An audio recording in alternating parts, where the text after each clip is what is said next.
지금 북한에서는 예수를 믿는다는 한 가지 이유 때문에 철저하게 인권을 유린당하면서 혹독한 핍박을 받고 있는 성도들의 수가 우리가 통상적으로 추측하고 있는 것보다는 훨씬 많다고 합니다. 어떤 사람은 수만 명, 어떤 사람은 최소로 10,000명은 있다, 이렇게 말을 하고 있습니다. 어떻게 흘러들어온 것인지는 모르지만 저는 최근에 편지 한 장을 받았습니다. 북한에 있는 지하교회 성도들이 오늘 21일을 특별히 금식 기도일로 정해서 그들이 하나님 앞에 간절히 기도하기로 작정했다는 것입니다. 그러면서 그들의 기도에 남한 교회가 좀 동참해 주기를 요청하는 것입니다. 따라서 이 요청이 우리 한국 전국교회에 제대로 전달이 안 되었습니다. 너무 시간이 짧아가지고요. 그러나 제가 그 편지를 읽으면서 우리 교회만이라도 참 오늘 하루는 다른 모든 기도를 옆에 제쳐놓고 그들을 위해 기도해야 되겠다 하는 생각을 했습니다. 제가 또 북한에서 예수 믿는다는 이유 때문에 고통을 당한 어느 형제의 간증문을 직접 읽은 일이 있습니다. 무슨 글자인지 알아보기 힘든 편지였습니다마는 그 안에 그는 이런 말을 했습니다. 예수 믿는다는 이유로 보이부에 끌려가서 여러 달 동안 독방에서 온갖 고초를 당하며 고문을 당하며 고통을 받았다고 합니다. 놀란 것은 그곳에 가서 보니 거기에 끌려온 사람들의 80%가 다 예수 믿는다는 이유 때문에 와서 고생을 하고 있더라는 것입니다. 그 가운데는 80 먹은 노파도 끼어 있었고 그들 중에 상당수는 너무 고문을 당하고 또 매를 맞아가지고 더 이상 정상적으로 걸을 수 없을 만큼 장애자가 된 사람들도 한두 명이 아니고 정기 고문을 받아서 정신이 돌아버린 사람들까지 있었다고 합니다. 독방에 갇혀서 너무 배가 고파가지고 하나님 좀 주세요 했더니 쥐가 몇 마리 튀어나오길래 그 가운데 2마리를 잡아서 껍질을 벗기고 날 것을 먹으면서 하나님 감사합니다. 이것이라도 주시니 고맙습니다. 하며 기도했다는 글을 제가 보았습니다.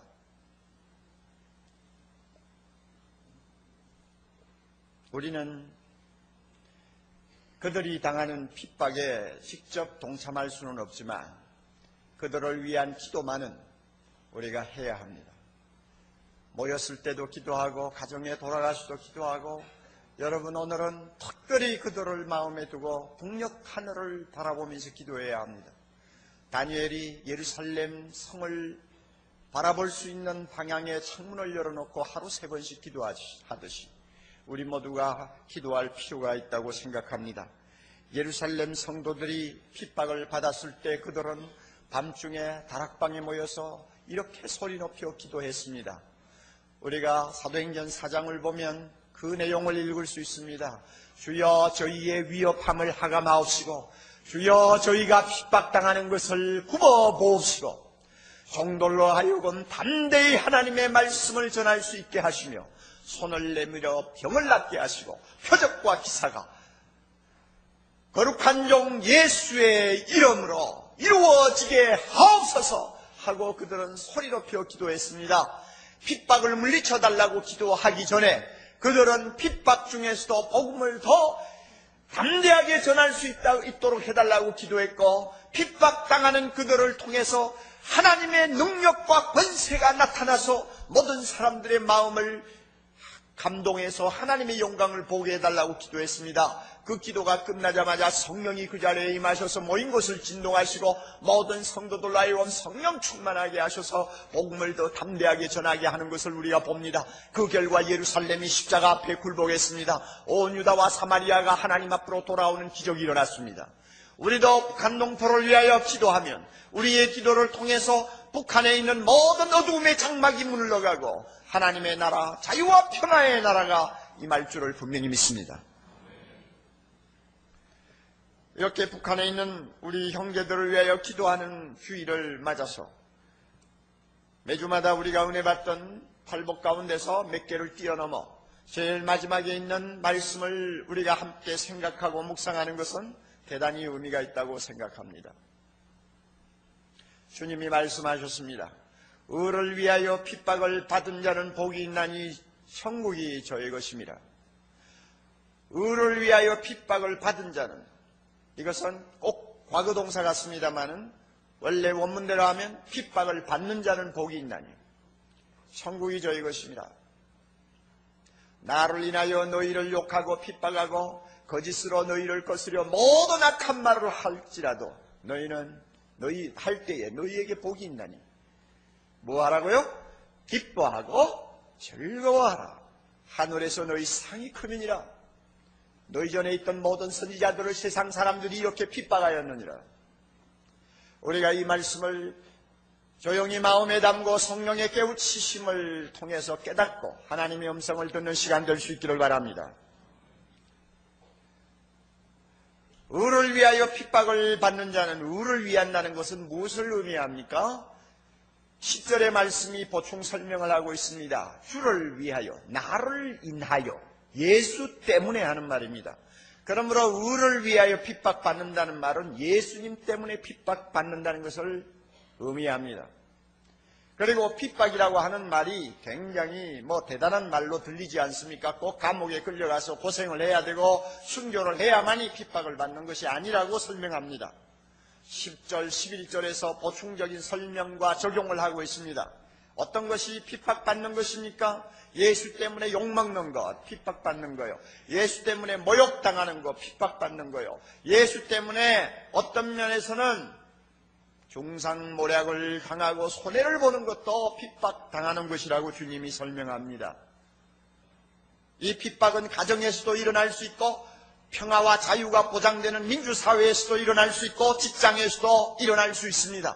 또 북녘 땅에 있는 백성들처럼 정치가 잘못돼서 사상이 잘못돼서도 일어날 수 있는 것입니다. 어디서나 이런 핍박은 일어날 수 있습니다. 이럴 때 우리가 어떤 자세를 가지고 이 핍박을 감수해야 되느냐? 어떤 자세입니까? 불평입니까? 탄식입니까? 원망입니까? 아니요! 기뻐하고 즐거워하는 마음으로 핍박을 받으라. 그러면 하나님께서 약속한 엄청난 은혜가 있습니다. 천국이 저희 것이며 또 하나 하늘에서 뭐가 커요? 상이 크다.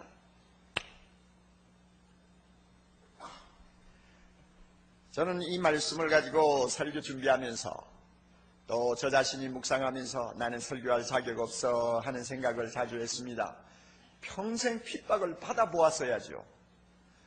팔자 좋게 그래도 자유와 평화가 보장되는 나라에서 살면서 목사되어 지금까지 설교했지만 아무도 내 멱살 잡고 가서 너 이 설교 왜 했냐고 모욕한 사람 없었고 그렇잖아요. 지금까지 예수 믿고 이것저것 얻을 것만 잔뜩 참 누리고 살았지 내가 핍박받은 게 뭐 있습니까? 그러니 나는 이 설교할 자격 없다 하는 생각을 계속 하는 거예요.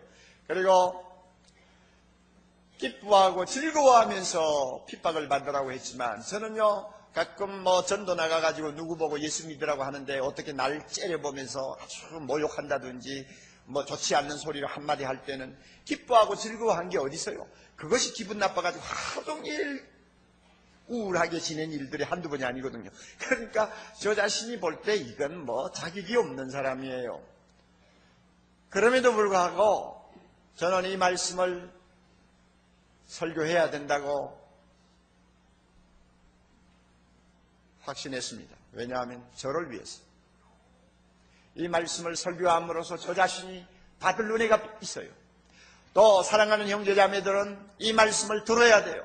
자유와 평화가 보장되는 세상에 무슨 핍박 이야기를 하느냐 그러지 않아도 머리 아픈데 이렇게 하고 여러분이 듣지 않으면 여러분이 이 말씀을 통해서 하나님이 주시려고 하는 은혜를 다 놓쳐버려요. 그러므로 여러분은 들어야 돼요. 우리는 이 말씀을 들으면서 우리는 핍박당하고 있는 오늘 지구상의 많은 성도들에게 뒤지지 않도록 신앙생활을 해야 되겠다고 하는 각오가 필요합니다. 뿐만 아니라 우리 모두도 언젠가는 핍박을 당할지도 모르죠. 그때를 위해서 우리는 준비하는 사람이 되어야 합니다. 그리고 핍박당할 때만 즐거워하고 기뻐할 것이 아니라 핍박 없는 사회에서 신앙생활하면서 우리가 신앙생활하는 모습을 좀 더 밝게, 좀 더 기쁘게 간직하고 다시 한번 신앙생활을 시작해야 된다는 각오가 우리 모두에게 필요하기 때문입니다. 그러므로 우리가 이런 말씀을 조용히 들으면서 은혜를 받아야 합니다. 첫째로 우리가 꼭 알아야 할 것이 있습니다. 예수를 믿는 사람에게 핍박은 정상이라는 것입니다. 여러분, 우리가 복음서를 읽으면 놀라운 사실을 발견하게 됩니다. 마태, 마가, 누가, 요한을 쭉 읽으면서 예수님께서 하신 말씀들을 한마디 한마디 우리가 참 살펴보면요, 예수님은 굉장히 솔직하시다 하는 것을 금방 알 수 있습니다. 여러분, 나를 믿으면 너희들 핍박받을 것이다 하는 말 듣고 예수 믿을 사람 몇 사람이 될 것 같습니까? 너희들이 생명 내놓고 죽을 각오 하지 아니하면 나를 쫓아올 수 없다. 너희의 십자가를 지고 나를 쫓아와야 된다. 이 길은 좁은 길이다. 이 길은 고난의 길이다 하는 말 듣고 여러분 예수 믿고 주님 따라갈 사람이 있겠어요? 우리 인간적으로 생각하면 아무도 그런 소리 듣고 예수 믿을 사람 없을 것 같아요. 그럼에도 불구하고 예수님은 대놓고 이야기합니다. 내놓고 이야기해요. 나를 따르려거든 내 십자가를 져라. 나의 가는 길은 고난의 길이다. 자기 목숨을 아끼려고 하는 사람은 나를 따를 수 없느니라. 대놓고 주님께서는 예수 믿으면 핍박당한다는 것을 이야기하셨어요. 얼마나 솔직한지 모릅니다. 주님은 사람들의 눈치 보면서 말씀하지 않았어요. 사람들이 물러갈까 싶어서 겁이 나가지고 다른 진리를, 하나님의 진리를 어떻게 적당하게 포장해가지고 말씀하신 일이 없어요. 솔직하게 있는 그대로 말씀하셨습니다. 대표적인 예가 있죠. 요한복음 15장 29절 30절 말씀을 보면, 19절 20절 말씀을 보면 그는 이렇게 말씀합니다. 너희가 세상에 속하였으면 세상이 자기 것을 사랑할 터이나, 다시 말하면 너희가 세상에 속해 있으면 세상이 너희를 절대 핍박하지 않는다. 제 새끼 미워하는 부모가 없듯이 세상이 너희를 사랑할 것이지만은 너희는 세상에 속한 자가 아니요 도리어 세상에서 너희는 나의 택함을 입은 자이므로 세상이 너희를 미워하느니라. 사람들이 나를 핍박하였으므로 너희도 반드시 핍박할 것이니라. 대놓고 주님 말씀하셨어요.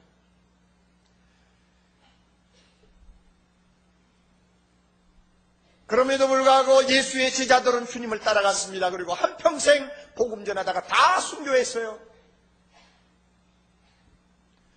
예수 믿으면 이 세상에서 핍박당한다는 것을 다 알면서도 초대교회 성도들은 모두가 예수 믿고 주님 따라갔습니다. 그 결과 그들은 가족을 잃었습니다. 직업을 잃었습니다. 세상으로부터 따돌림을 받고 나중에는 핍박받아 산속에서 유리하고 사막에서 유리하다가 굶어 죽었습니다. 어떤 사람은 끌려가서 모진 고문을 당하다가 결국은 형장에서 아무도 보지 않는 외로운 그 자리에서 주님 이름 부르면서 순교했습니다. 알면서 다 따라갔어요.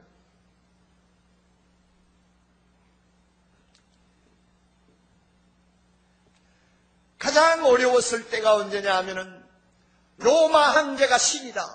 예수 배반하고 로마 황제를 믿어라. 그렇게 하겠다면 너를 용서해 주마. 이러한 유혹을 받을 때였습니다.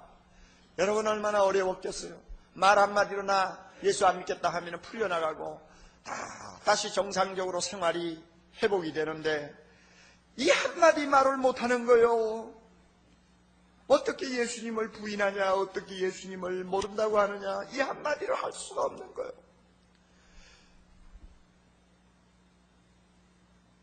결국 그 한마디 말을 못해가지고 사람들이 볼 때는 가장 바보 같은 인생의 종말을 고한 사람들이 초대교회 안에 수십만이 있었습니다. 사자굴에 던지움을 받고 십자가에 못 박힘을 받고 화형을 당하고 자식들은 뿔뿔이 흩어져서 고아가 되어가지고 어떻게 됐는지 알 수도 없는, 부모로서는 견딜 수 없는 고통과 아픔을 당하면서도 예수 모른다는 말 한마디를 할 수가 없었어. 주님이 가신 그 길을 따라간 성도들이 얼마나 많았는지 모릅니다. 공산주의가 그 어두운 그림자를 지구 한 모퉁이에 덮을 때 시베리아에 소련의 동구권에, 북한의 중공에 얼마나 많은 성도들이 생명 걸고 싸우다가 형장에 이슬로 사라졌는지 모릅니다. 시베리아 형무소에 끌려가서 수십 년 동안 고통하면서도 예수 모른다, 나는 예수 안 믿겠다는 그 말 한마디 못해가지고 한 생을 수용소에서 늙어버린 사람이 한두 명이 아니고요. 저 북한에 보세요. 아오지 탄광 같은 죽음의 탄광에 끌려가서 그곳에서 하루 종일 석탄 캐다가 나중에는 피를 토하고 한 생을 마친 성도들이 얼마나 많은지 모릅니다. 지금도 예수 모른다는 말 한마디 못해가지고 북한에서는 너무나 어려운 한 생을 살고 있는 사람들이 있습니다.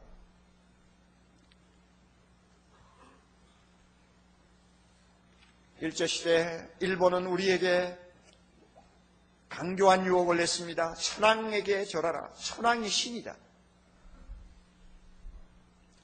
조기철 목사님과 같은 분들은 생명 걸고 싸웠습니다. 그가 구속당하기 얼마 전에 한 유명한 설교 아직도 저는 기억합니다. 여러분도 여러분 이 설교 들었을 거예요. 못합니다. 못합니다. 그리스도의 신분은 다른 신에게 정절을 깨트리지 못합니다. 못합니다. 못합니다. 그리스도의 신분은 일본 신상 앞에 가서 절하지 못합니다. 나는 어렸을 때 주 안에서 자랐고 예수 그리스도에게 충성을 10번 100번 맹세했습니다. 드리리이다 드리리이다, 이 목숨 하나만이라도 주님께 드리리이다 하고는 감옥에 들어가서 그는 시체가 되어서 나왔습니다. 예수 믿는 사람에게 핍박은 정상이에요. 핍박받는다는 것은 곧 예수님을 따라가는 것을 의미하는 것입니다. 그렇기 때문에 이런 상황에서 그저 좀 살겠다고 겁이 나가지고 베드로처럼 예수 모른다고 딱 부인해버리면요, 그 상처가 얼마나 무서운지 평생을 그 상처에서 헤어나지 못한다고 합니다. 물론 나중에 회개하고 예수님 앞에 다시 돌아온 사람들이 많지요. 그러나 나는 한때 예수님 모른다고 부인했는데, 나 살겠다고 예수님 버렸는데 하는 그 가책감 때문에 헤어나지를 못한다고 그래요. 이미 세상을 떠나신 한경영 목사님이 기독교 노벨상이라고 흔히 말하는 템플턴 상을 받고, 그 경사스러운 일을 축하하기 위해서 우리가 모여가지고 예배를 드리고 또 식사를 할 때 인사하기 위해서 나온 한경영 목사님의 입에서 갑자기 참 엄청난 충격적인 말을 들었습니다. 그분 나오시자마자 대뜸 하시는 이야기가, 여러분, 저는 죄인입니다. 저는 일본 신사 앞에 절한 죄인입니다. 그 자리에 있던 제가 얼마나 충격받고 놀랐는지 몰라요. 그 전에 그런 사실을 제가 몰랐거든요. 절했다는 그것도 놀라운 일이지만 그 사실을 지금 반세기가 지난 다음에 새삼스럽게 또 그 경사스러운 자리에서 자기가 고백을 하는 그 용기, 거기에 제가 충격받았어요. 그리고 제가 느낀 거 있어요. 얼마나 그동안 가슴에 가책을 많이 받았으면 또 저런 말씀을 하실까.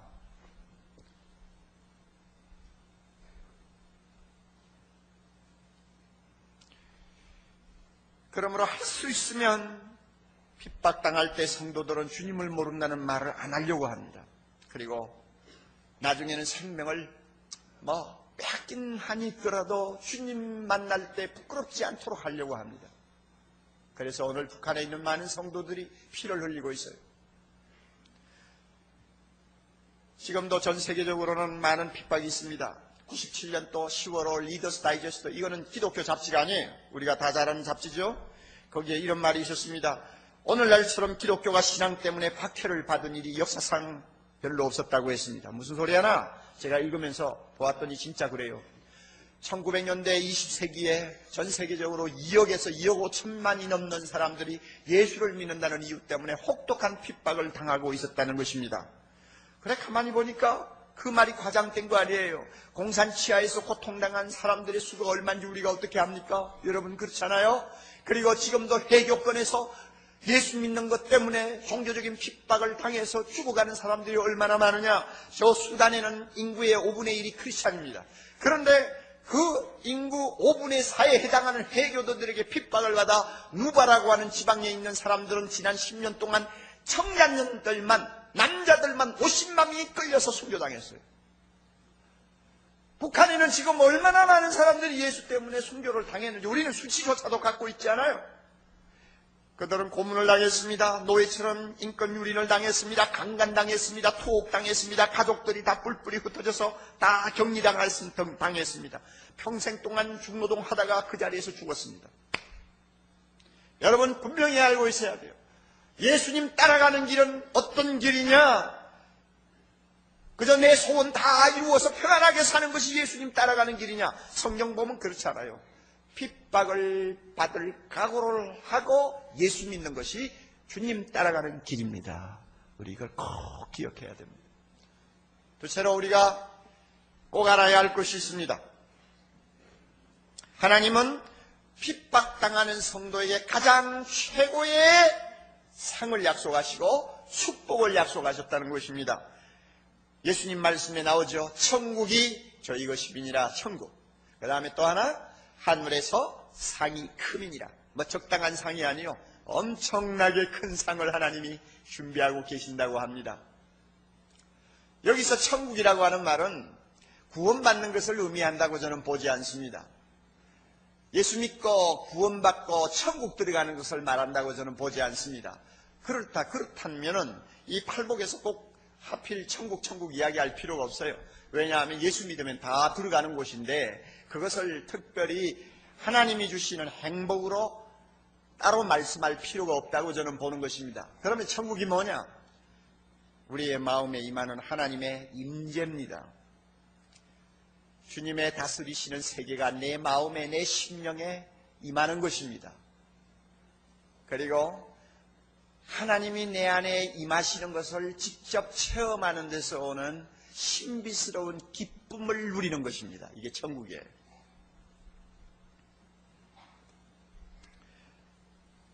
여러분 한번 생각해 보세요. 우리가 핍박받는다고 합시다. 그러면 핍박을 자꾸 혹독하게 받기 시작하고 이제는 막다른 골목까지 가면요, 오직 한 분을 놓치지 않기 위해서 나머지는 전부 버려야 합니다. 자 보세요. 오직 한 분이 누구요? 예수 그리스도 놓치지 않기 위해서. 이것을 끝까지 붙들기 위해서는 모든 것을 다 포기하고 희생하는 것입니다. 마치 바울이 타고 가던 배가 조난을 당하자마자 살아남기 위해서 배 안에 있는 것을 자꾸 내버렸잖아요. 나중에는 양식까지도 마지막으로 먹고 남아있는 것을 다 버렸어요. 배를 가볍게 하기 위해서. 다 버리는 거예요.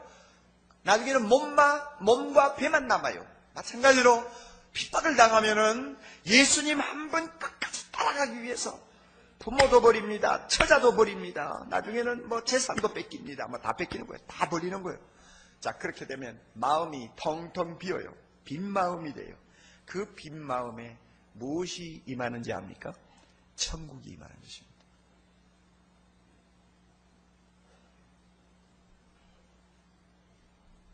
내 마음에 예수 외에는 남아있는 것이 없으면 그 자리가 바로 천국이에요. 하나님이 임하신 거룩한 천국이요. 여러분, 팔복의 제일 첫 번째가 뭡니까? 심령이 가난한 자는 복이 있나니 천국이 저희 것이며. 어떻게? 첫 번째 하나님이 약속한 행복하고 마지막에 약속한 행복이 똑같아요. 저는 맥이 통한다고 봅니다. 언제 우리가 심령이 가장 가난한 자가 될 수 있습니까? 평안할 때입니까? 환경이 좋을 때입니까? 아닙니다. 언제 가장 내 심령이 가난해질 수 있으며 내 심령이 빌 수가 있습니까? 핍박당할 때입니다. 그럴 때 천국이 임하는 거요. 그러므로 심령이 가난할 때 하나님이 약속한 축복하고 핍박을 받을 때 하나님이 약속한 축복하고는 같은 거예요. 우리가 사랑하는 찬송 하나가 있죠. 대기장인가요? 주 예수보다도 더 귀한 것은 없네. 예? 주 예수보다도 귀한 것은 없네. 이 세상 부귀와 바꿀 수 없네. 영죽을 내 대신 돌아가시 그 놀라운 사랑 잊지 못해. 세상 즐거움 다 버리고 세상 사랑 다 보면 돼. 주 예수보다도 귀한 것은 없네. 예수 앞에는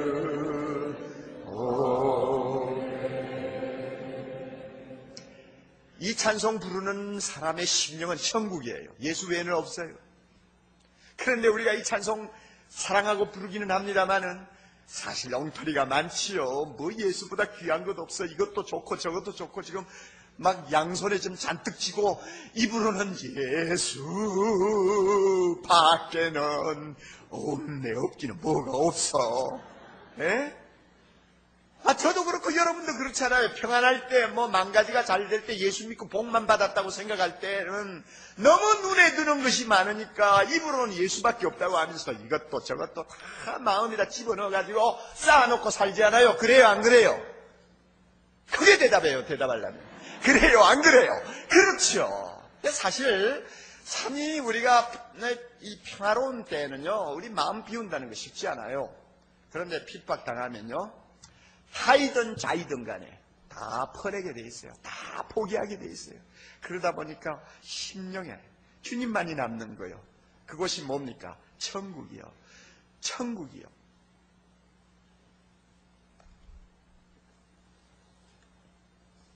제가 좀 더 보충적인 좀 설명이 필요합니다. 천국이 임하는 곳은 하나님의 임재가 체험되는 곳이요. 하나님이 내 안에 계시는 것을 너무 강하게 체험하니까 거기에 뭐가 터진다고요? 기쁨이 터져요. 요거요. 핍박당하는 자에게 하나님이 이걸 약속하셨어요. 마크 갈리라고 하는 사람은 기독교 2000년 사이에 순교를 당한 사람들의 사적을 연구하는 학자입니다. 그분이 많은 순교자들을 연구한 다음에 결론적으로 이런 말을 했습니다. 순교자들 하나하나를 뜯어보고 그들의 발자취를 따라가 보면 한 가지 분명히 볼 수 있는 것은 하나님의 임재였다. 그리고 더 놀라운 말씀을 했어요. 그 순교자들은 죽음의 순간까지 하나님의 임재를 즐기는 사람들이었다 그랬어요. 순교의 순간까지 하나님의 임재를 즐기는 사람들이었다. 이해됩니까? 이해돼요? 안 되죠? 캐롤린 콕스라고 하는 사람은 지금 영국 상원의 부대변인으로 일하고 있는 사람인데 그는 믿음이 좋은 사람이에요. 지금 수단에서 핍박당하고 있는 성도들을 위해서 지난 10년 동안 그 수단에 17번이나 방문을 한 사람인데 그 사람이 다녀와가 쓴 글을 보니까 이런 말이 있어요. 핍박받는 교회 현장에 가면 항상 겸손하지 아니하면 안 되는 현상을 봅니다. 나로 하여금 한없이 낮아지게 만드는 일이 있습니다. 그것은 뭐냐? 핍박당하는 그들이 누리는 엄청난 영적 자원이었습니다. 다시 말하면 살아 움직이는 믿음이요 기쁨이었습니다. 설명할 수 없는 기쁨이 그들에게 있었습니다. 약이 없어서 병들어가지고 약도 쓰지 못하고 죽어가면서도 먹지를 못해가지고 뼈만 남아있으면서도 그들의 가슴에는 기쁨이 있었습니다. 그 기쁨 앞에 나는 한이 없이 겸손할 수밖에 없었습니다 하는 말을 했습니다. 바로 천국이 그들의 심령에 임하여 있는 것이죠. 성경에 가장 먼저 순교한 사람이 평신도 스데반이었지 않습니까? 그가 돌멩이가 날아오는 현장에서 무엇을 보았습니까? 하나님이 자기와 함께 있음을 봤어요. 예수 그리스도가 자기에게 있음을 봤습니다. 그것은 그 사람의 심령에 임한 천국을 환상으로 정확하게 보는 것입니다.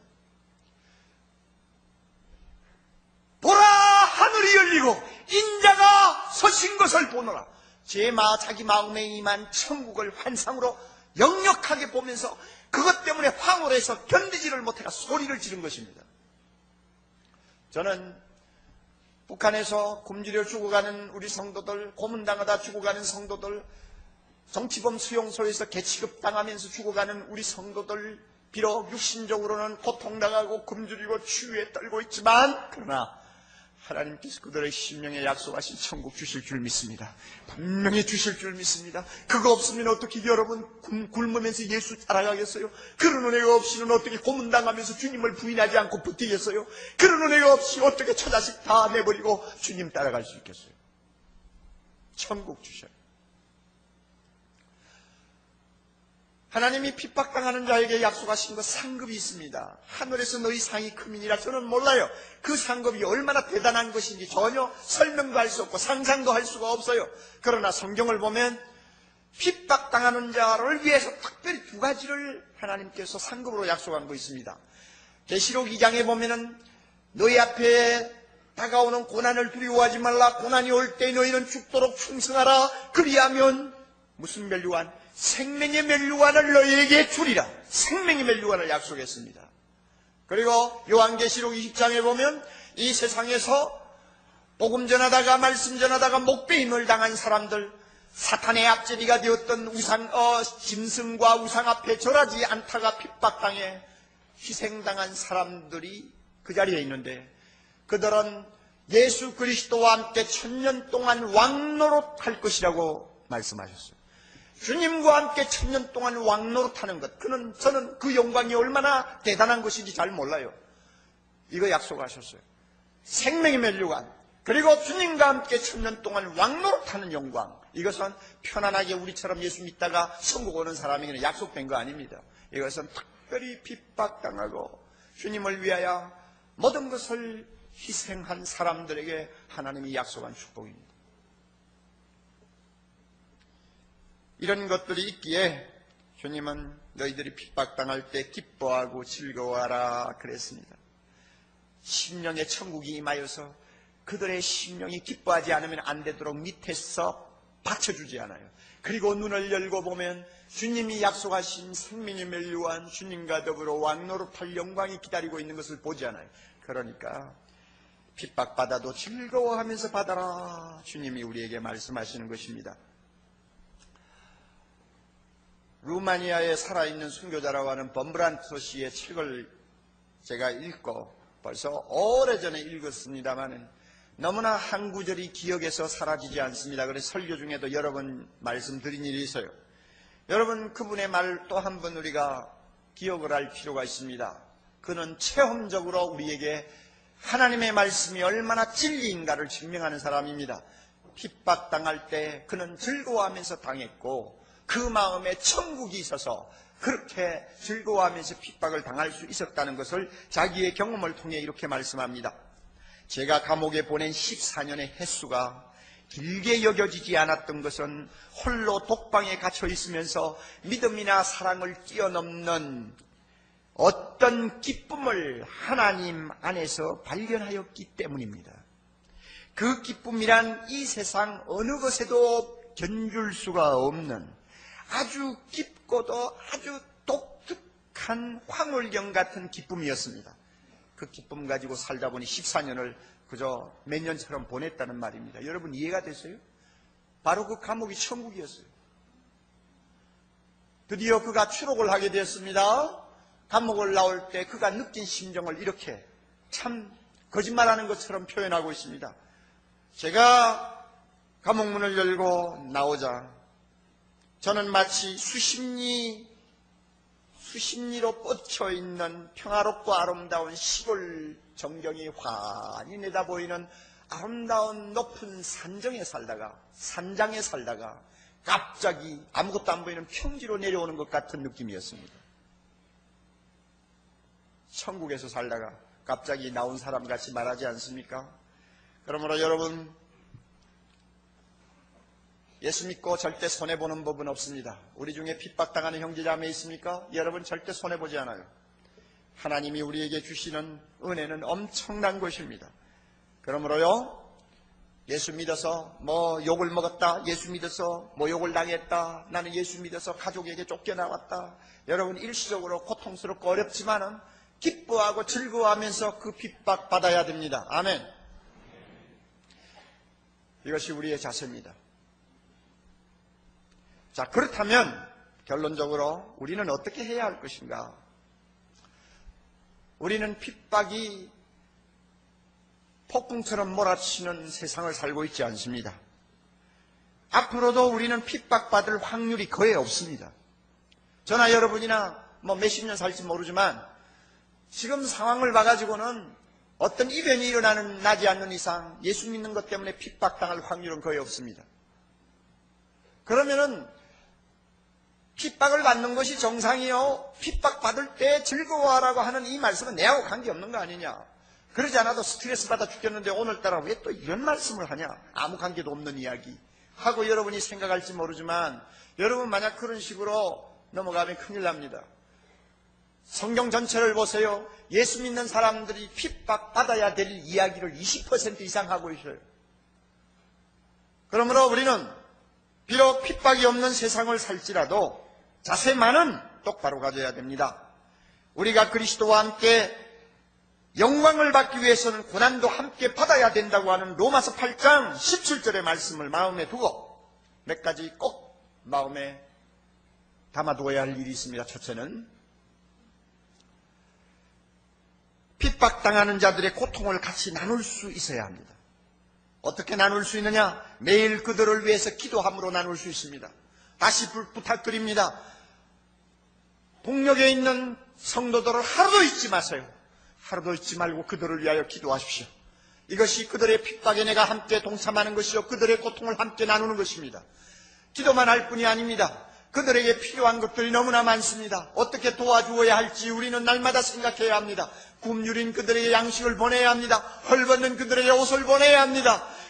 인권을 유린당하고 있는 그들이 인권을 유린당하지 않도록 국제적인 어떤 채널을 통해서 압력을 가해야 합니다. 우리가 할 수 있는 모든 노력을 다해야 돼요. 이것을 위해서 우리는 비전헌금도 합니다. 비전헌금의 10분의 1은 북한 난민들을 위해서 우리는 씁니다. 우리는 이것을 위해서 또한 주보에 보면은 북한 난민을 위한 구자도 마련되어 있습니다. 그들을 생각할 때마다 단 1,000원이라도 여러분이 언제든지 마음을 표현할 수 있도록 우리가 길을 열어놓고 있습니다. 지난 수요일날 우리가 모여서 북한을 위해서 기도했습니다. 수요일 저녁 예배도 그들을 위한 특별한 기도였습니다. 예배였습니다.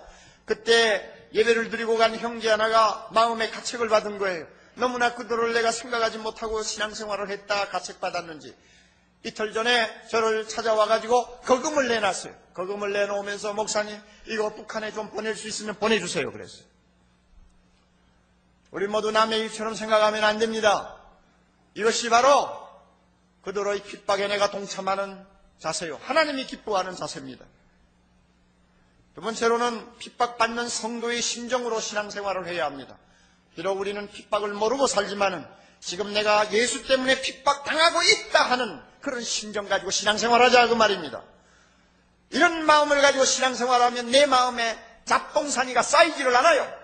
예수 외에 어떤 내가 마음을 자꾸 주는 우상이 우리 마음에 조금이라도 자리를 잡을 수가 없어요. 핍박당하는 자의 심정을 가지고 살면 내 마음은 항상 천국이 임할 수 있습니다. 비어있기 때문입니다. 그리고 죽으면 죽으리라고 하는 자세를 가지고 우리가 신앙생활을 하면 이 세상에 두려울 것이 아무것도 없습니다. 그리고 하나님의 나라가 이 땅에 임하도록 하기 위하여 사람이 나를 욕해도 모욕해도 예수 그리스도를 우리는 담대하게 전할 수 있습니다. 이럴 때에 우리는 핍박당한 성도들과 함께 하늘에서 상급을 받으며 하나님께 영광을 돌릴 수 있습니다. 핍박당하는 자의 심정을 가지고 신앙생활하자 그 말입니다. 그래서 우리 모두가 하나님의 임재를 날마다 체험하며 천국을 마음에 소유한 것 때문에 세상 사람이 모르는 기쁨을 보여주면서 살면 우리의 모습은 작은 예수가 될 수 있습니다. 세상 사람들은 우리를 보고 뭔가 있다 이렇게 생각할 것입니다. 그리고 우리를 통해서 그들이 구원받을 수 있는 길이 활짝 열릴 수 있습니다. 핍박받는 자의 심정을 가지고 신앙생활 합시다. 우리 다 같이 본문 말씀 다시 생각하면서 읽어봅니다. 외울 수 있는 분들은 외워도 좋습니다. 의를 위하여 핍박을 받은 자는 복이 있나니 천국이 저희 것입니다. 나를 인하여 너희를 욕하고 핍박하고 거짓으로 너희를 거스려 모든 악한 말을 할 때에 너희에게 복이 있나니 기뻐하고 즐거워하라. 하늘에서 너희 상이 크니라. 너희 선지자들도 이와 같이 핍박하였느니라.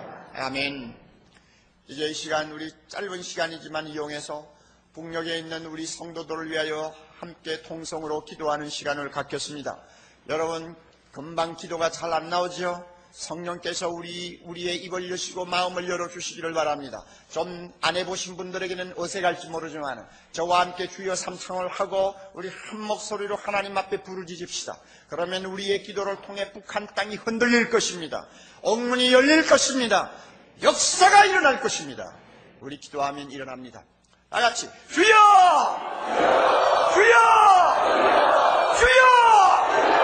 하나님 아버지여, 기도합니다. 우리 모두가 한 마음이 되어 주 앞에 기도합니다. 주여, 우리의 간구를 들으시고 북녘에 있는 성도들을 기억하시옵소서. 아몬에 갇혀 있는 우리의 자녀들을 기억하시옵소서. 하나님이여, 정치범 수용소에서 고통당하며 하루하루를 지금까지 사는 우리 성도들을 기억하여 주옵소서. 어느 때까지입니까? 주여, 어느 때까지입니까? 아버지여, 어느 때까지 그들을 그대로 두시렵니까? 이런 시간 그들의 비어 그들의 평강을 받아가옵시고, 하나님이여, 하나님 그들로 하여금 걸려로 강제히 하나님의 말씀을 증거하게 하옵시고, 거룩하신 주여 그들로 하여금 또 하나님이여 수단되며 본자를 낫게 하옵시고, 가정과 미사가 거룩한 종 예수의 이름으로 이루어지는 역사가 있게 하옵소서. 하나님이 약속하신 대로 핍박당하는 그들의 생명의 천국을 주옵시고, 하나님의 임재를 체험하게 하시고, 하나님의 임재를 체험하는 가운데 말로 닿을 수 없는 기쁨과 하나님이여 즐거움을 맛보시게 하옵소서. 여호와여, 여호와여, 그들이 주의 재단에 안개와 같이 쏟아놓는 비를 나누시고, 또 하나님이여 이 구경 땅을 밝게 하옵소서. 그들 교회를 다시 주여 우리가 세울 수 있게 하시고, 남북이 그대여 주의 영광을 찬양합니다. 하루까지 갈 수 있도록 주여 주시기를 바랍니다. 하나님이여, 그들에게 필요한 양식을 주옵시고, 옷을 주옵시고, 주여 그들을 다시 만들 수 있게 하시고, 예수의 공이 덮여 있게 주시옵소서. 어둠의 권세가 물러가고 하나님의 영광의 치유의 빛이 그 땅에 임할 수 있도록 주시게 주옵소서.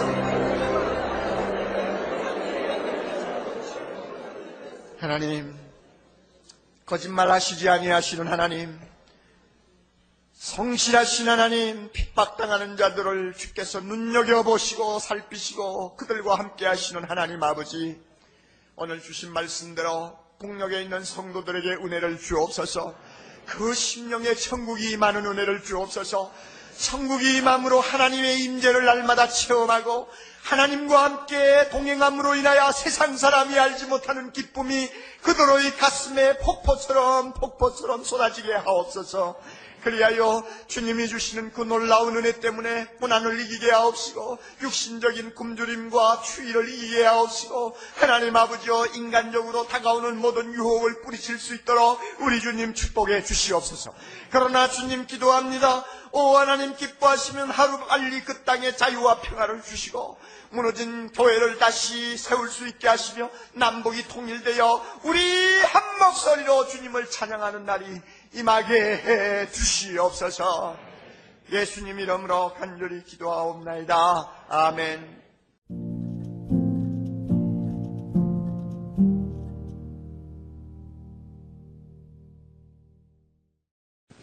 우리가 지난 부활주일부터 준비를 시작해서 그동안 기도해오던 대각성 전도집회가 오늘 저녁부터 시작이 됩니다.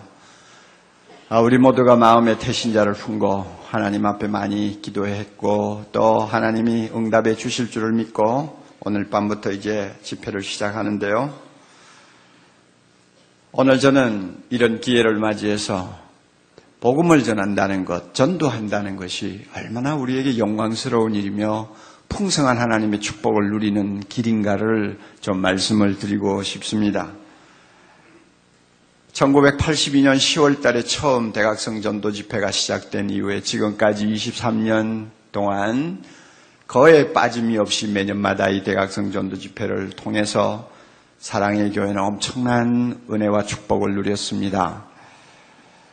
제가 조사를 좀 해보니까 지난 23년 동안 이 대각성 전도 집회에 초청받아서 한 번이라도 이 자리에서 복음을 들은 사람의 수가 약 5만 명이 되고, 그 가운데서 복음을 듣고 결신하고 일어서서 하나님 앞에 참 믿음을 고백한 형제 자매들이 2만 4천 명이 되더군요. 그러니까 거의 50% 가까운 사람들이 복음을 듣고 결신을 했다고 볼 수 있습니다.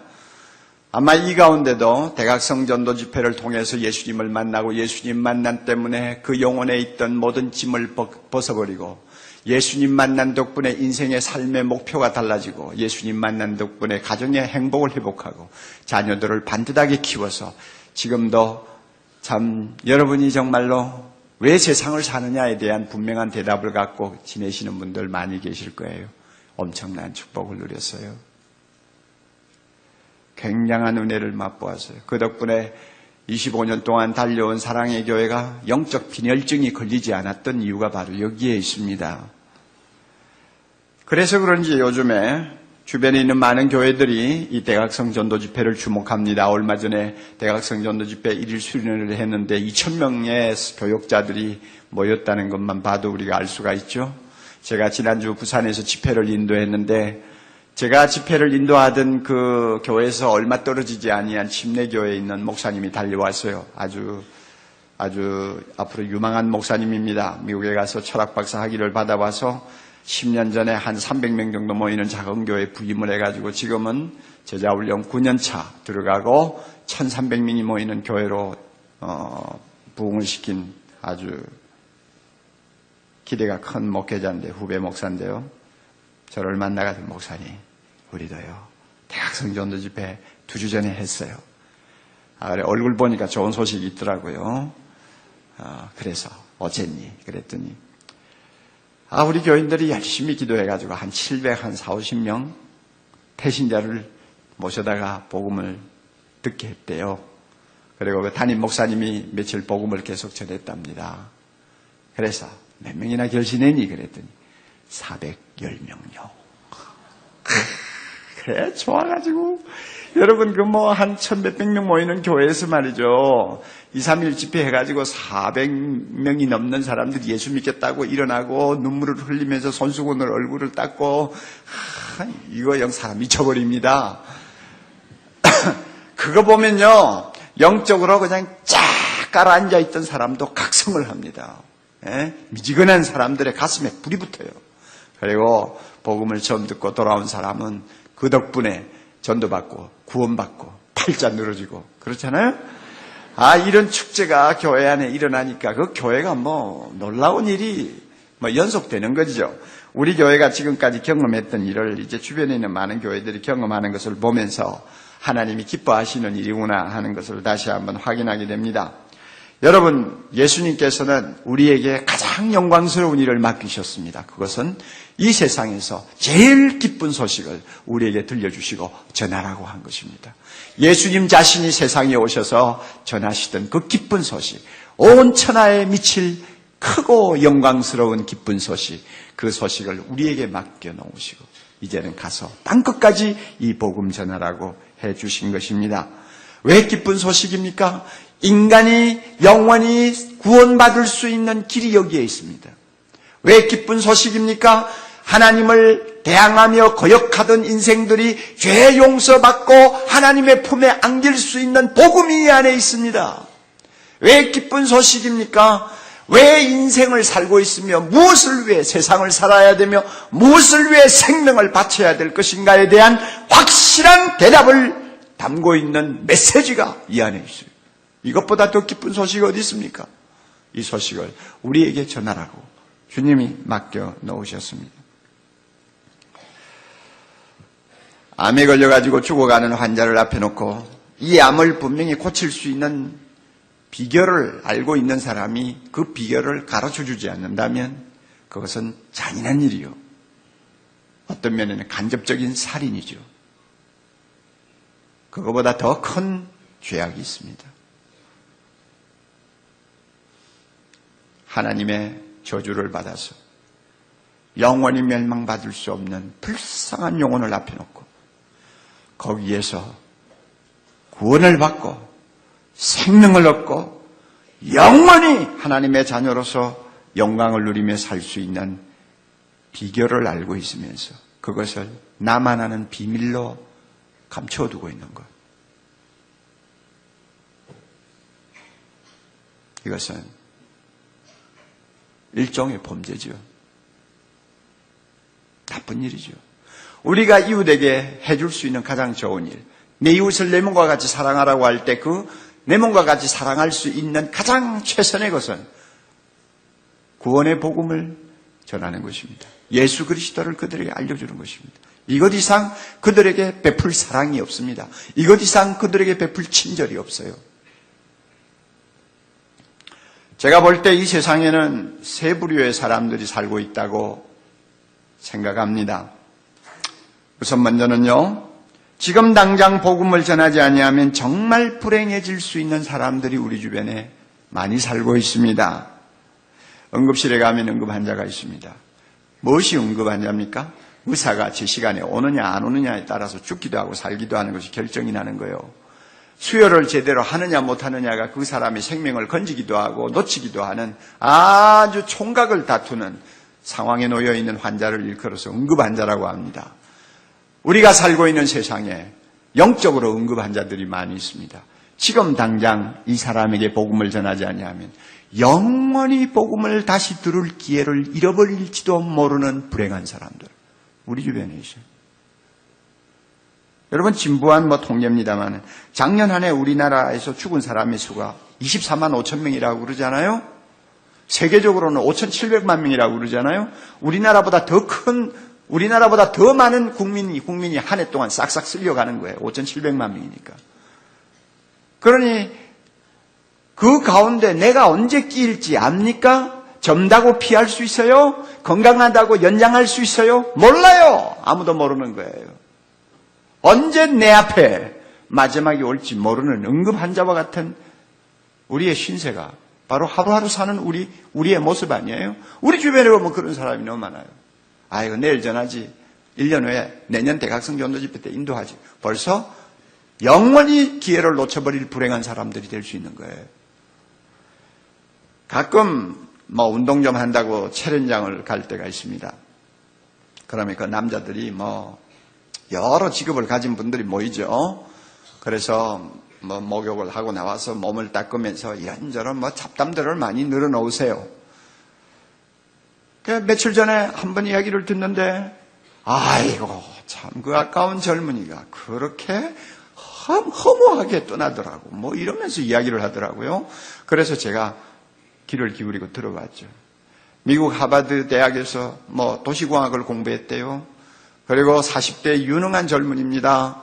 한국 정부가 무슨 서울 도시 계획인지 아니면은 용산기지 개발 프로젝트인지 하는 뭘 가지고 그 젊은이들을 특별히 젊은이를 초청했답니다. 그래서 한국에서 잠깐 일을 하게 되어서 한국에 와 있는데 얼마나 전도가 양양하고 또 기대가 되는 인재입니까? 그런데 그 친구가 골프장에 가서 사람들과 함께 골프를 치면서 농담하고 스윙하면서 재밌게 이제 시간을 보내는데 자기가 친 공을 이제 찾아가가지고 줍느라고 엎드렸는데 그만 폭삭 가라앉아서 못 일어난 거예요.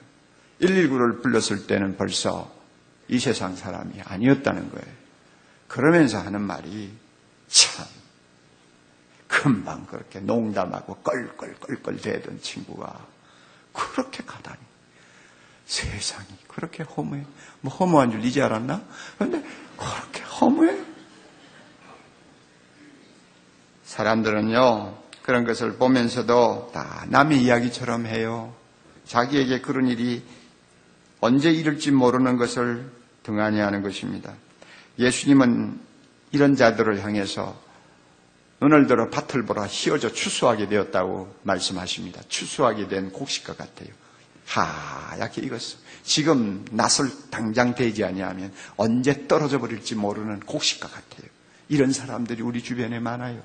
이런 사람들 지금 내가 복음 전하지 아니하면 영원히 복음을 들을 수 없는, 기회를 영원히 놓칠 수 있는 불행한 사람 될 수 있는 거예요. 여러분 집안에 이런 분들이 안 계시는지 눈여겨보세요. 날마다 전화를 하는 여러분들의 친구 가운데 이런 사람이 없는지 다시 한번 둘러보세요. 백화점에 가서 몸을 스치며 자주 지나다니면 눈인사를 하는 사람들 가운데서 이런 사람이 끼어있지 않는지 자세히 보세요. 내가 지금 전하지 아니하면 영원히 불행해질 수 있는 사람 있을 수 있는 거예요.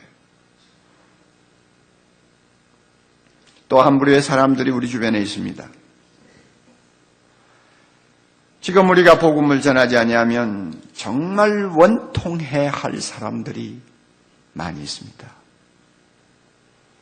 예수님이 세상에 오셔서 복음을 전하기 시작하자 예수님 주변에 모이는 사람들이 있었죠. 특별히 예수님 주변으로 몰려드는 사람들이 있었죠. 자, 어떤 사람입니까? 병든 사람들. 참 옛날 세상에 고대 사회에서 병들었다 하면은 인생 끝나는 거예요. 그것도 금방 일어나지 못하는 병이 들면 그는 막 끝장나는 인생이에요. 병든 사람들, 그 다음에 창녀들, 그 다음에 세리들, 그 다음에 또 어떤 사람이요. 유대 나라에서 특별히 무슨 죄인지는 모르지만 죄인이라고 낙인 찍힌 사람들, 낙오자들. 그 다음에 어떤 사람들입니까? 여러분 아시잖아요. 가난한 사람들. 이런 사람들, 세상에서 이제 소망이 없어 보이는 사람들, 한번 꺾이고는 다시는 힘을 쓰지 못하는 사람들이 예수님 주변으로 모였어요. 예수님은 그들을 받아들였습니다. 환대했습니다. 사랑했습니다. 그들에게 복음을 전했습니다. 남다른 애정을 가지고 그들을 품었습니다. 이유가 뭘까요? 제가 가만히 생각해요. 왜 예수님께서 이런 분들을 더 가까이 하셨을까? 이런 사람들은 하늘 가지고 사는 사람이에요. 세상에 태어나면서 나는 평생 가난을 가지고 실험하다가 죽으려고 태어난 사람이 있어요? 아무도 그렇게 살려고 태어난 사람 없어요. 세상에 태어나서 젊어서부터 병들어가지고 한 번도 길을 쓰지 못하고 그저 병 가지고 실험하다가 죽을 팔자로 이 세상에 온 사람 아무도 없어요. 창녀되는 거 그거 뭐 대단한 범죄인 것 같지만은 그거 쉬운 거요. 딸애들이 갈 데 올 데 없고 먹을 것 없고 남자들이 꼬시고 쉽게 돈 벌 수 있다는 유혹에 빠지면 자기도 모르게 들어가는 거예요. 한 번 빠지면 다시는 빠져나올 수가 없어요.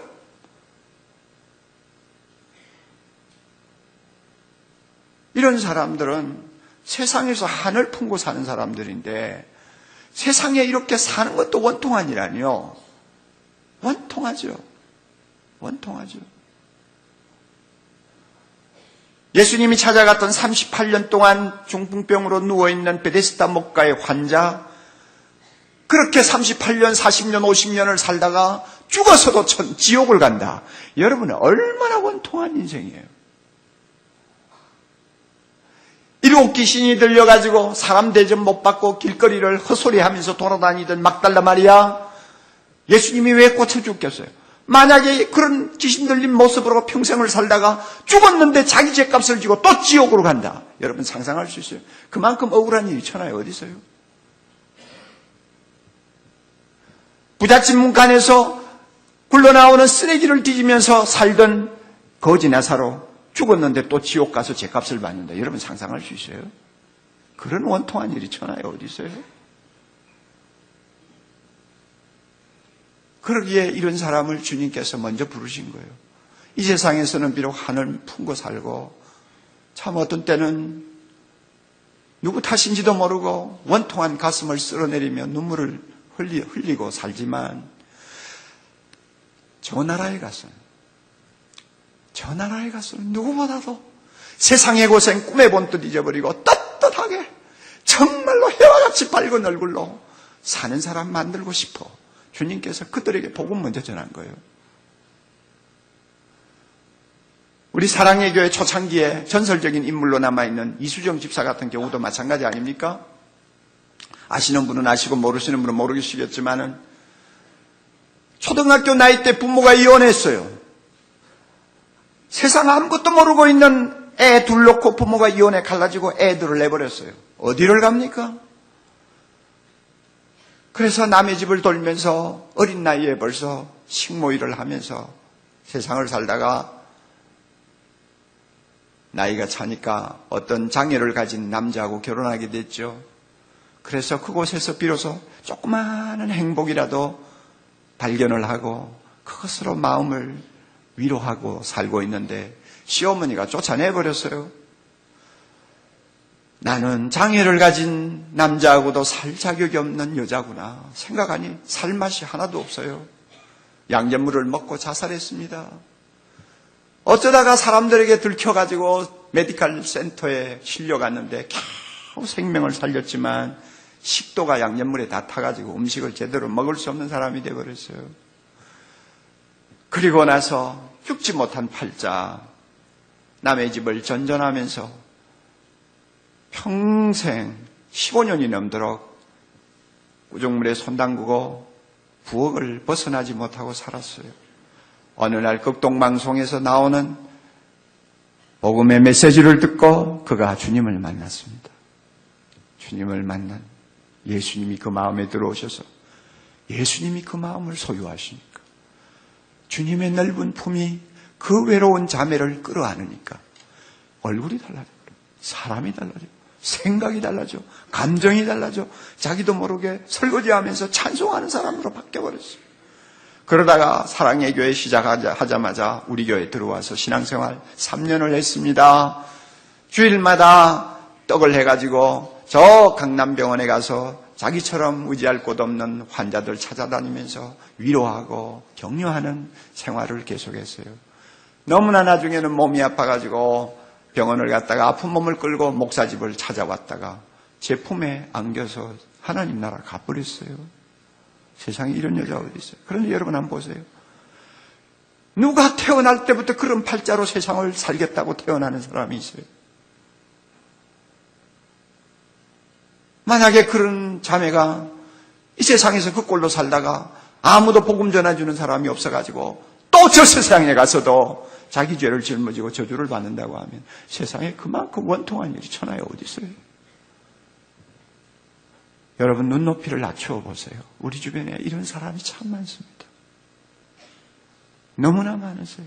강남이라고 없나요? 교만한 소리 하지 마세요.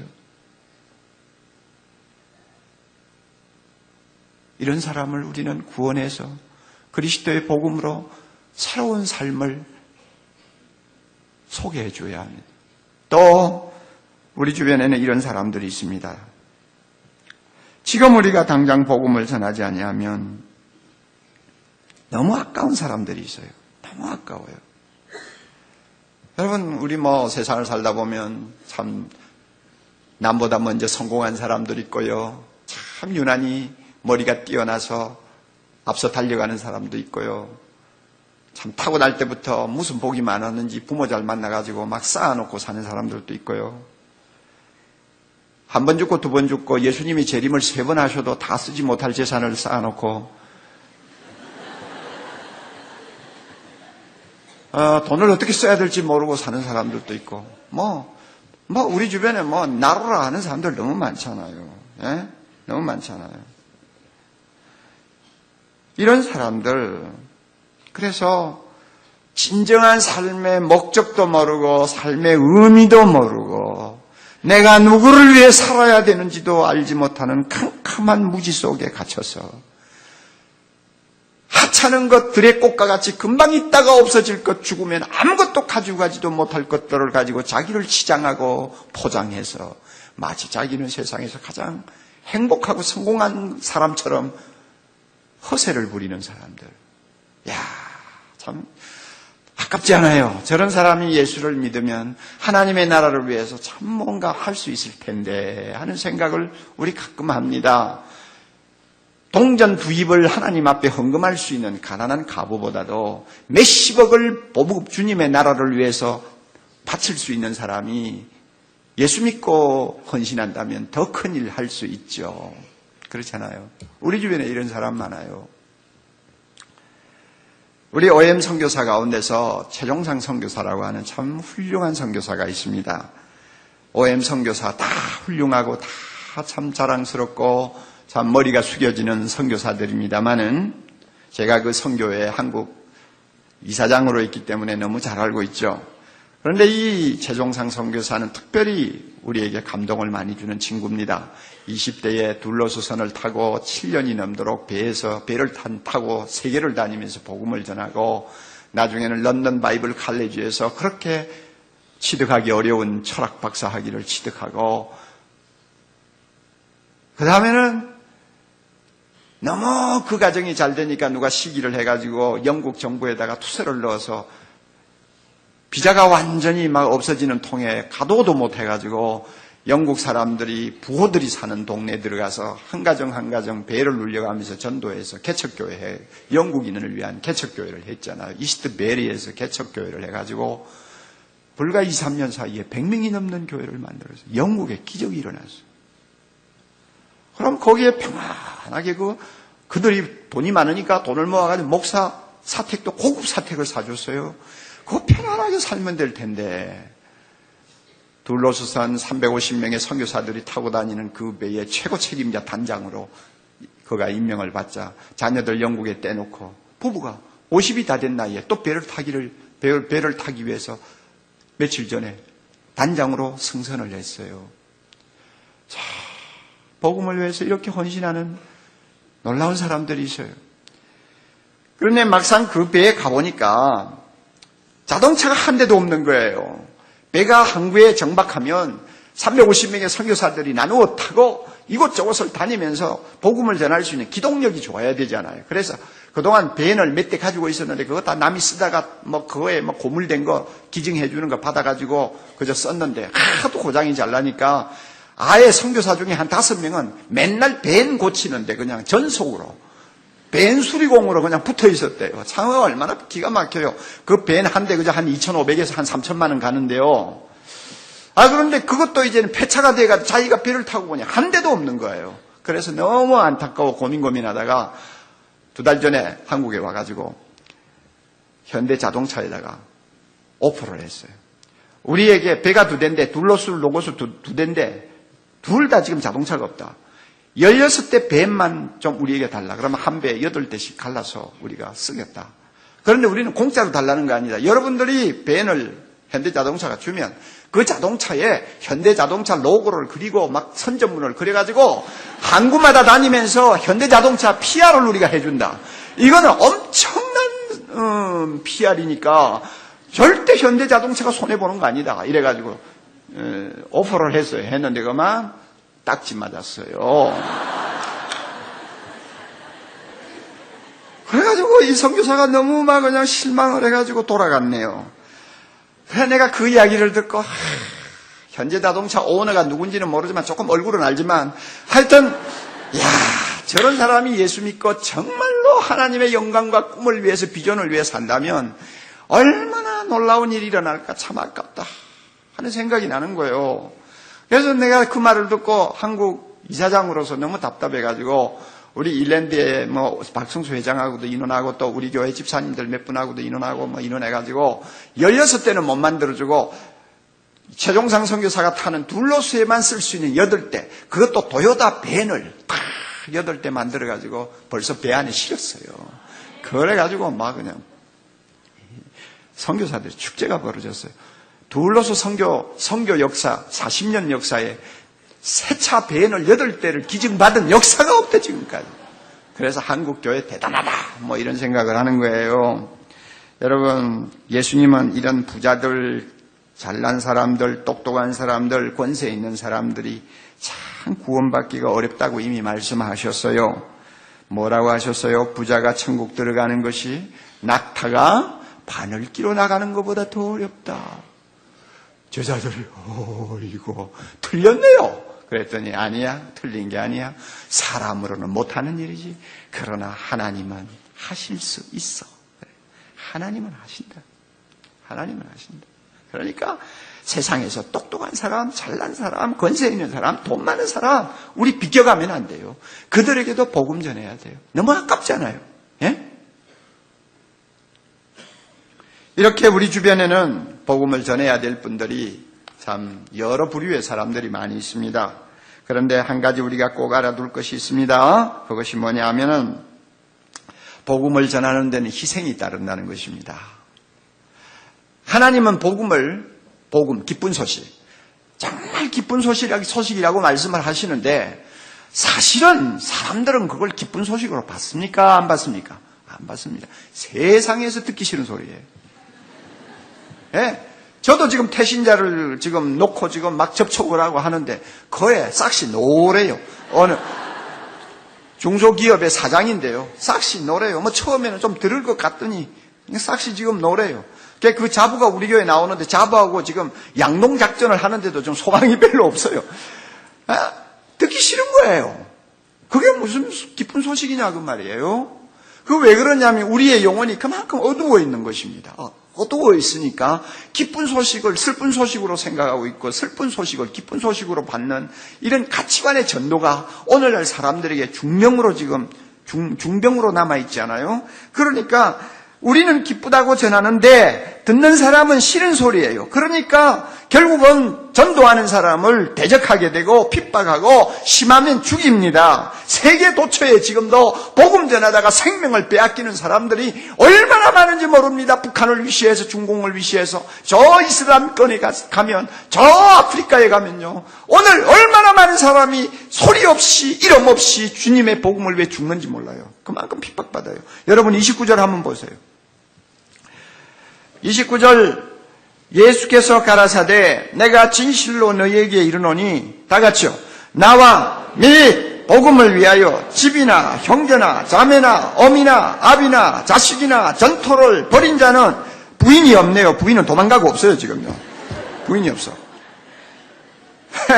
그리고 30절 보니까 핍박을 겸하여 받고 하는 말도 있죠. 왜 부모, 형제, 재산 이렇게 날릴 수 있느냐?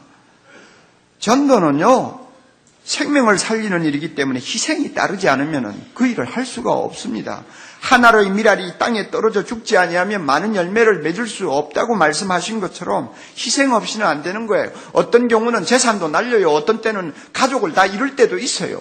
어떤 때는 자기 생명도 빼앗겨요. 이와 같은 희생을 치루어야 생명을 구할 수 있다 그 말이에요.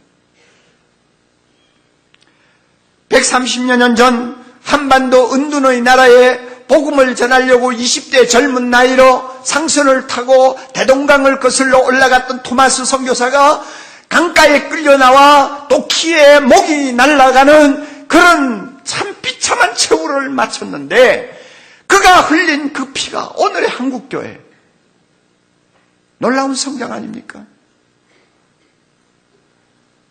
유명에 많은 선교사 또 우리 위대한 선배들이 복음을 전하기 위해서 얼마나 대단한 값을 지불했는지 우리가 다 모릅니다.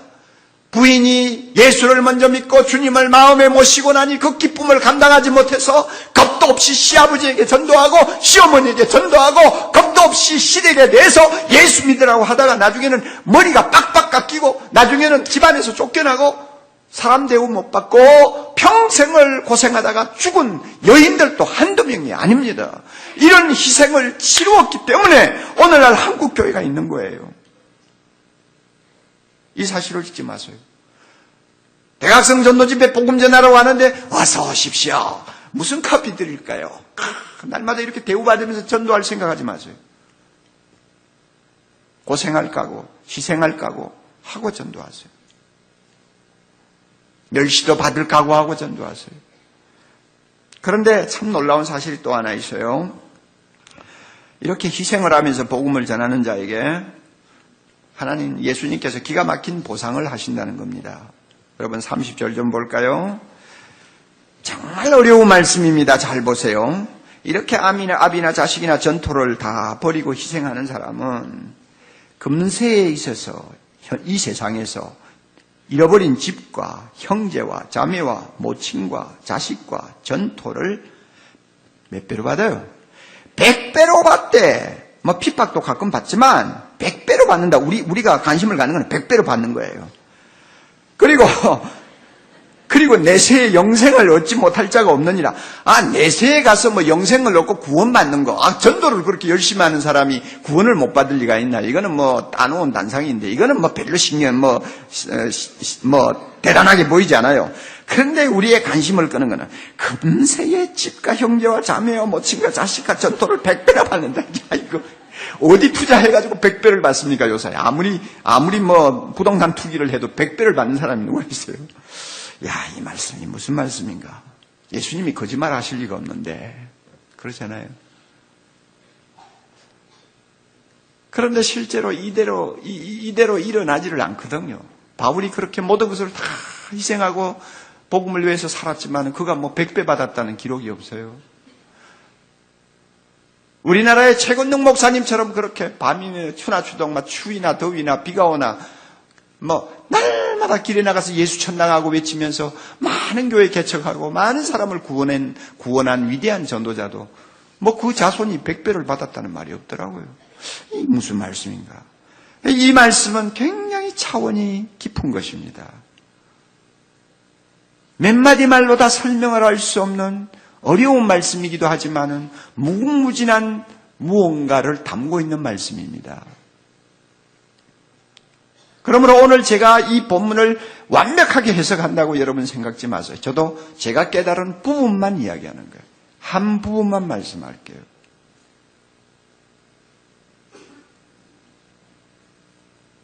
제가 분명히 확신하는 것은 여기서 이야기하는 100배라는 말, 또 부모 형제, 또 집과 전토라고 하는 이런 말, 이것이 전부 다 상징적인 의미를 갖고 있다 하는 것입니다. 꼭 100배. 그게 아니고 많다는 것을 의미하는 거예요.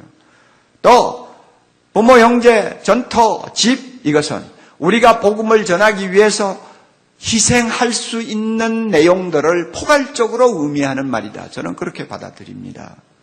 동시에 주님께서 희생하는 자에게 또 주시겠다고 하는 100배의 집이나 또는 전토도 꼭 액면 그대로가 아니라 우리가 복음을 위해 희생하면 주님께서 절대 우리를 빈손으로 돌려보내지 아니하시고 우리가 알고 모르는 많은 축복들을 이 세상에서부터 주신다고 하는 주님의 보상을 포괄적으로 이야기하는 내용이라고 저는 받아들입니다. 여러분도 그렇게 믿으시면 좋습니다. 이 본문의 전부 해석이 아닙니다. 이 본문의 한 부분을 제가 해석하는 거예요. 그러므로 우리가 복음을 희생하면서 전하면요, 우리 주님이 우리를 공짜로 돌려보내지 않습니다. 내가 받지 못하면 내 후손이 받는 거고, 우리 집이 받지 못하면 내 이웃이 받는 것이고, 또 서초동에 있는 우리가 받지 못하면 우리나라 전부, 우리 모든 사회에 있는 사람들이 받는 거예요. 그러니까 주님은 복음을 위해서 희생하는 자에게 엄청난 보상을 주신다. 그것이 내세에서 받는 것만이 아니고 현세에서 받는 엄청난 보상을 주신다. 이것을 우리가 믿으시기 바랍니다. 빈손 들고 사랑의 교회를 처음에 시작했을 때 이 교회를 부흥시키기 위해서 참 복음을 전하느라고 밤낮 없이 뛰면서 땀과 눈물을 흘린 형제 자매들이 많이 있어요.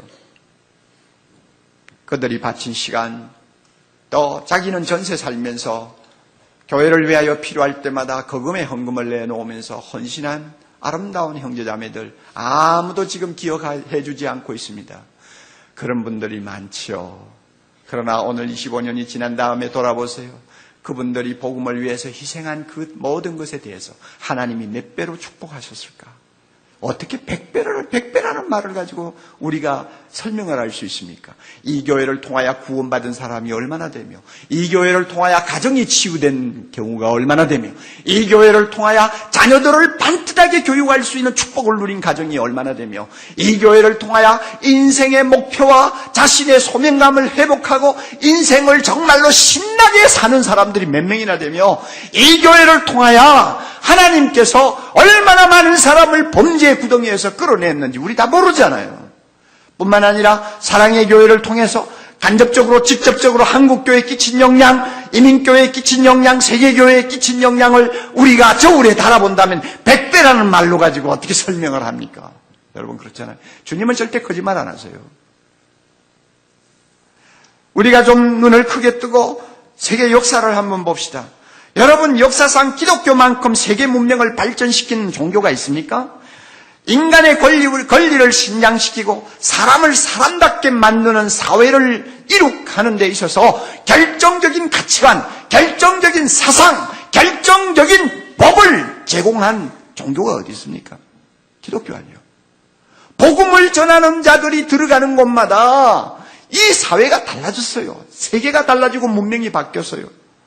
어디에서 여성이 남자처럼 인권을 존중받을 수 있었습니까? 예수의 복음이 전해지는 곳에서 가능했지 않습니까? 자유와 평등 사상이 어디에서 나왔나요? 복음에서 나왔잖아요. 예수의 가르침에서 나왔잖아요. 자본주의가 어디에서 나왔나요? 예수님의 가르침에서 나왔잖아요. 그러므로 기독교가 전파되면서 복음을 통해서 이 세상이 받은 하나님의 축복은 말로 다 할 수가 없어요. 이거는 아무도 부인 못합니다. 부인을 하면 그는 지식인의 세계에서 왕따 당하고 맙니다. 무식하다는 이야기니까요. 우리 가까이 예를 하나 듭시다. 미국 교회가 파송한 언더우드 선교사 1세, 한국 성교의 아버지라고 하는 별명을 갖고 있는 위대한 분입니다.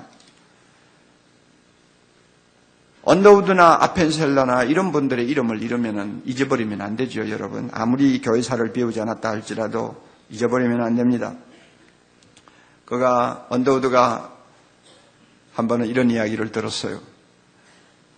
구한말 대한민국이 미국의 슈펠트 제도과 조약을 맺고 문호를 개방했는데 그곳에는 예수라는 이름을 한 번도 들어보지 못한 1300만 명의 영혼들이 살고 있다. 그러나 아무도 지금 그들에게 복음을 전할 생각을 하지 않고 있다 하는 말을 들었어요. 자기는 인도로 선교사를 가려고 준비하는 몸입니다. 그 말을 들으니 너무나 마음이 답답합니다. 그래서 자기는 못 가지만 대한민국에 가서 복음을 전할 사람이 없을까 하고 사방으로 찾아도 지원자도 없고 지원할 단체도 없는 거예요. 그래서 고민하면서 하나님 앞에 기도하는 어느 날 밤 주님께서 그에게 이런 음성을 들려주었습니다. 애야, 한국에 갈 사람이 아무도 없지. 그런데 왜 내가 갈 생각을 안 하니? 그 말에 쇼크받았어요. 그래서 인도 가겠다고 작정한 것 포기하고 준비해서 1885년 4월 5일 제물포에 26살의 젊은 나이, 아직도 결혼도 하지 아니한 미혼의 몸으로 한국에 첫 발을 디뎌놓았습니다. 그가 한국에서 31년 동안 사역하면서 너무 과로해가지고 57세에 세상을 떠났는데 그가 한국에서 선교사로, 학자로, 교육가로, 성경번역가로, 편집가로, 여행가로, 정치가로 그가 끼친 영향은 한두 권의 책으로도 말하기가 어렵습니다. 그의 후손이 4대째 한국에 살면서 지금까지 한국을 위해 봉사했습니다. 복음을 전하고 살았습니다. 2세는 원안경 선교사, 3세는 원일안 선교사, 4세는 원한강 선교사. 그래서 119년 동안 이 나라에 복음을 전하고 이 나라를 위해서 헌신하다가 며칠 전에 그 가족들이 한국을 완전히 떠났습니다. 떠나면서 마지막으로 남겨놓고 간 말이 뭔지 압니까? 다 주고 떠납니다.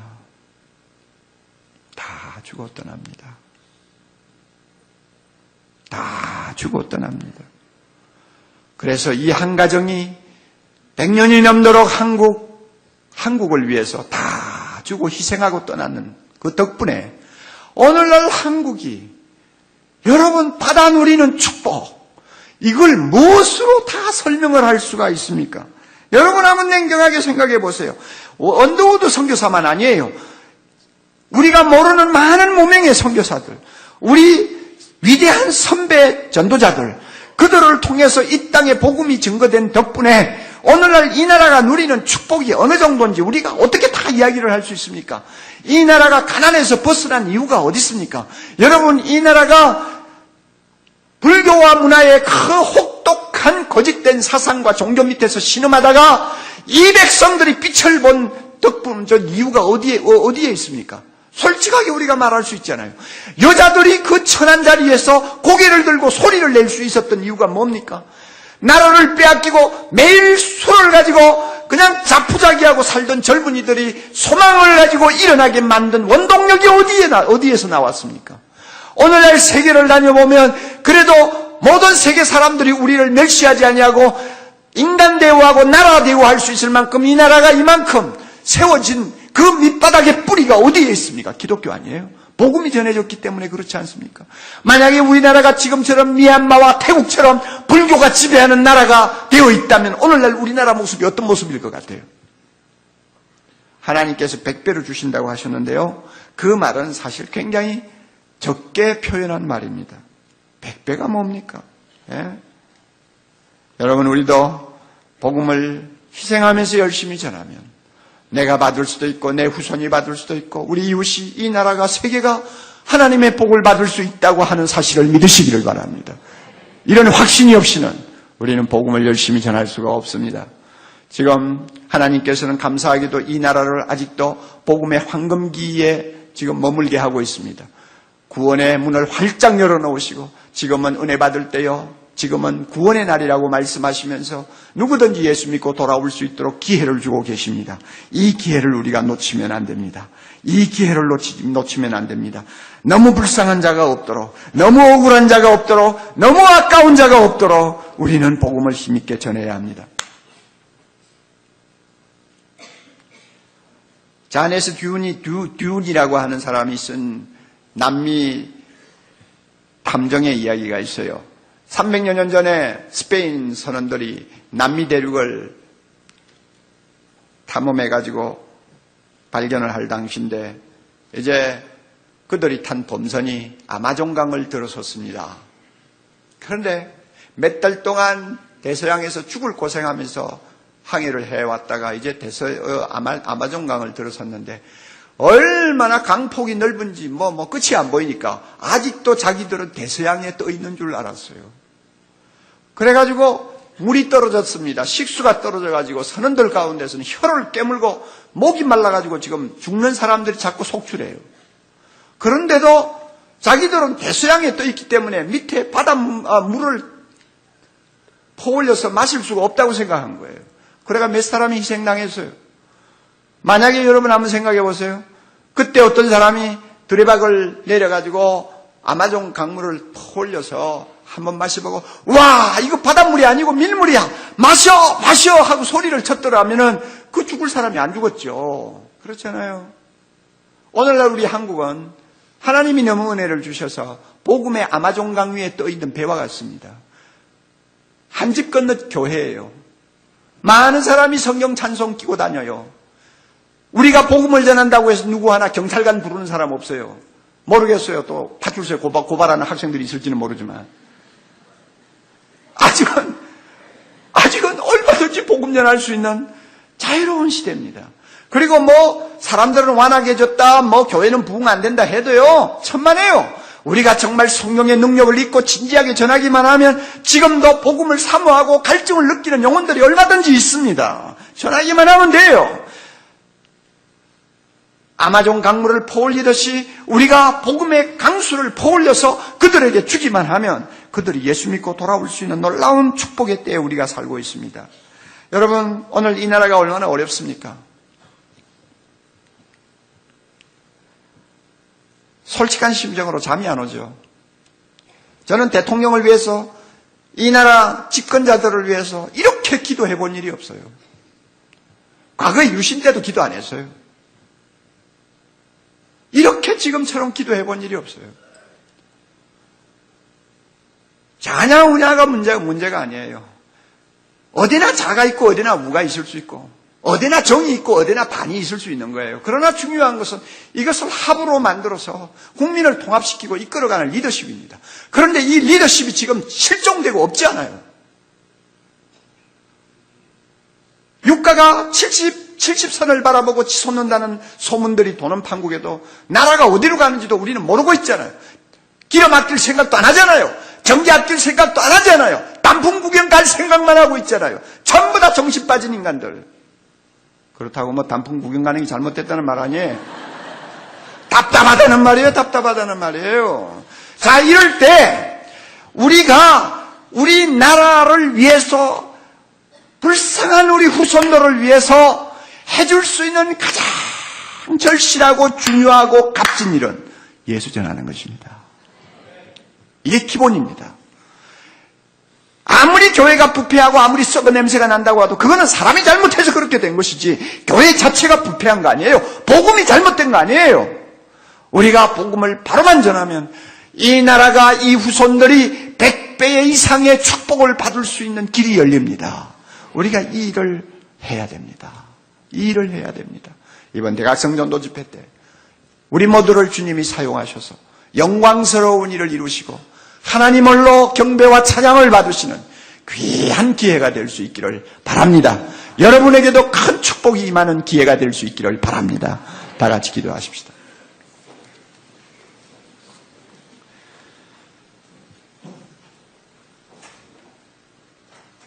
우리에게 기쁜 소식을 들려주시고 캄캄한 이 세상에 가서 이 소식을 소리 높여 전하라고 명령하신 주님, 대각성 전도 집회를 통해서 우리 모두가 복음의 열정을 가지고 하나님이여 이 복음 전에서 소망이 없어 보이는 이 나라에 진정한 하나님의 축복을 가져다주는 우리 모두가 되게 해 주시옵소서. 한 사람도 남의 일처럼 생각지 말게 하시고 주님 앞에 쓰임받는 귀한 대각성 전도 집회 되도록 해주시고 우리가 바로 전함으로 우리가 복을 받고 우리 후손들이 복을 받고 우리 이웃이 이 나라가 세계가 100배가 넘는 축복을 받아 누리는 내일이 있도록 은혜 나려 주시옵소서. 예수님 이름으로 기도하옵나이다. 아멘.